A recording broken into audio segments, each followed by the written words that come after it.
When Vladimir Putin invaded Ukraine, he started a war against the entire world.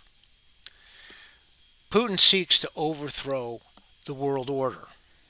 He seeks to destroy the principles that were enshrined in the UN Charter and other aspects of international law and international organizations, conventions, and treaties since 1945. When the United Nations was created, Pope Pius XII said that the United Nations advances four areas that are coterminous with, or in support of, or overlap with Catholic social teachings.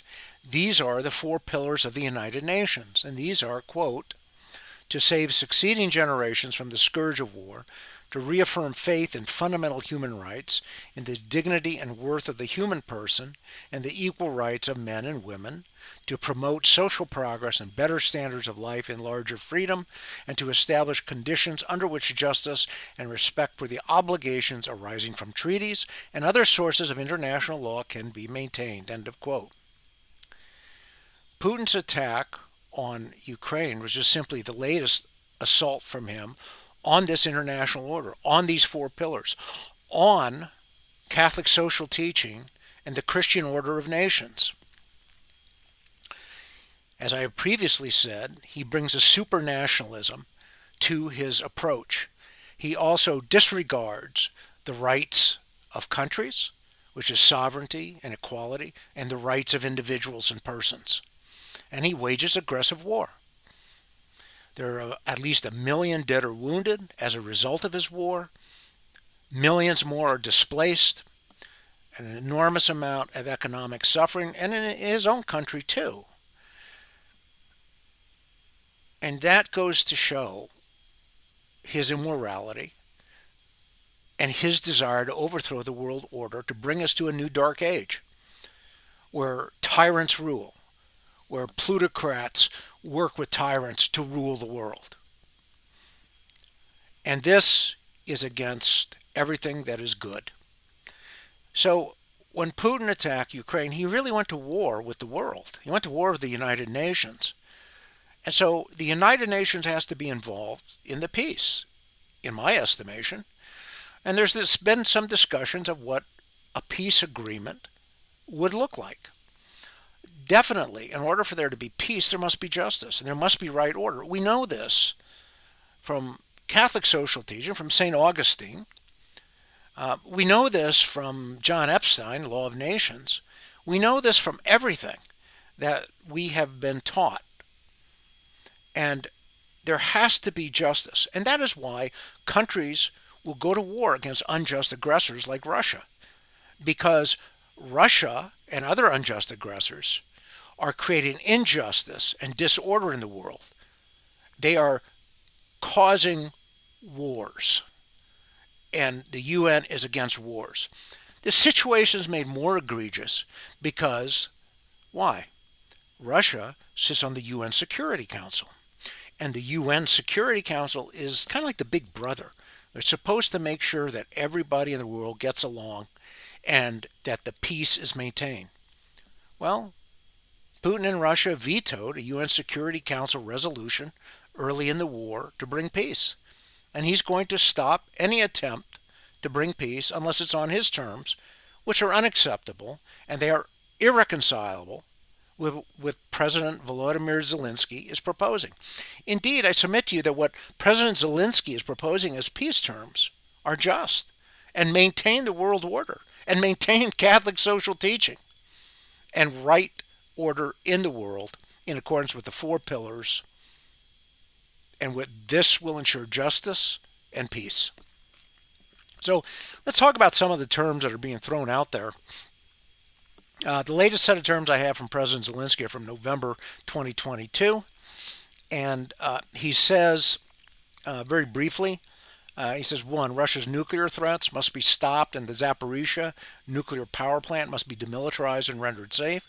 2, expansion of the export grain initiative from Ukraine in quantity and ports from which the grain departs. 3, the end of Russian attacks on Ukrainian energy generation while limiting the export prices for Russia.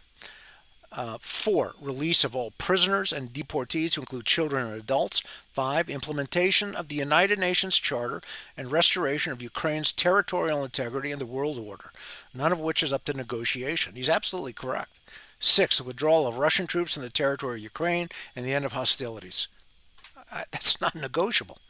7. Establishment of the special tribunal regarding the crime of Russia's aggression against Ukraine and the creation of an international mechanism to compensate for all the damages caused by this war. 8. Repairing the environment, which includes demining, restoration of water treatment facilities, cleaning the soil and the air, replenishing the livestock and millions of hectares of forests that have been burned by the Russians.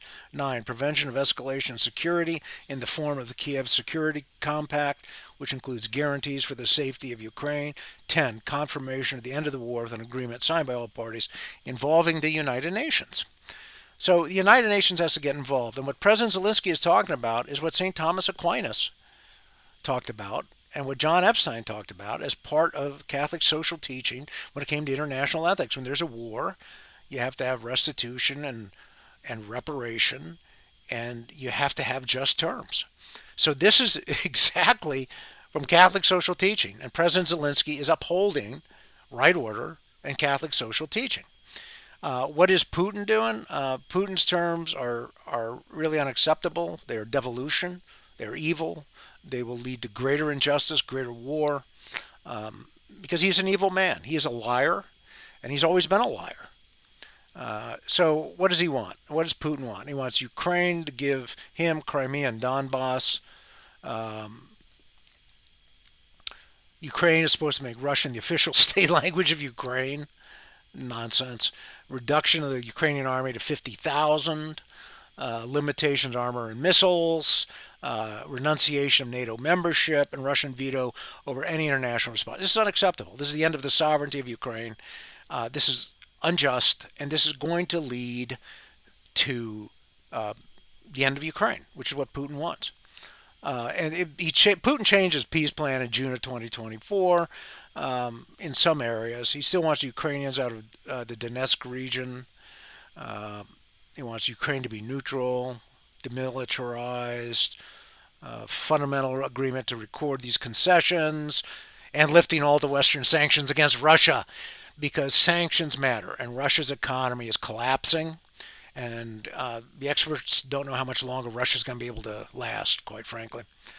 Zelensky's peace terms are actually in accordance with what the UN General Assembly put forth, as I said, in Emergency Session Resolution 11/6 from February of 2023. So the United Nations really needs to get involved in this. You can read my latest article. It's up on the American Proposition website. What the problem that the UN Security Council faces with a rogue state like Russia is that it sits on the UN Security Council, and therefore it's going to veto any efforts to bring peace. Aha! But the UN thought about this, and when I say bring peace, I mean just peace. But the UN thought about this, and they said, okay, in 1950, when North Korea, the communists, invaded South Korea, we had the same problem. Russia was going to veto any peacekeeping efforts. So what the UN Security Council, the permanent members did, which I believe was the US, UK, France, I believe China at the time, because it was still Republic of China. I believe all those countries said, hey, let's take the lead, and let's get a UN General Assembly resolution. So what you had was UN General Assembly Resolution 377V, which was called Uniting for Peace. And this resolution authorized the use of military forces by the member states of the United Nations to defeat the communists and to push the communists back in Korea. And so you had the Korean War as a result.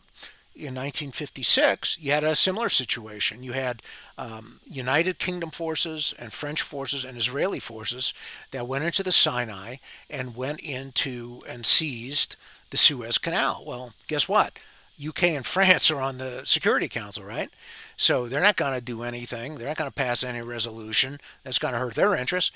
So again, you had another Uniting for Peace resolution where there was put in place the United Nations Expeditionary Force called UNEF. They went on the ground, created a buffer zone while all the parties evacuated.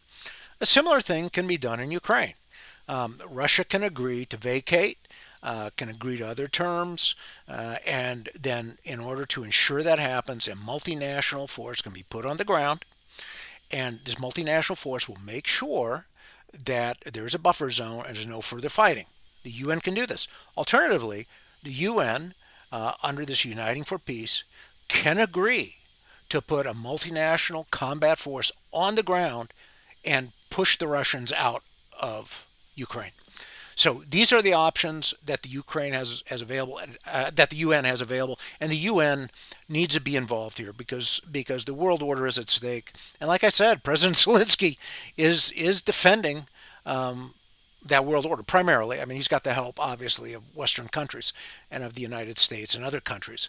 And the votes in the United Nations have been overwhelmingly to tell Russia to get out, and to stop the evil that it's doing.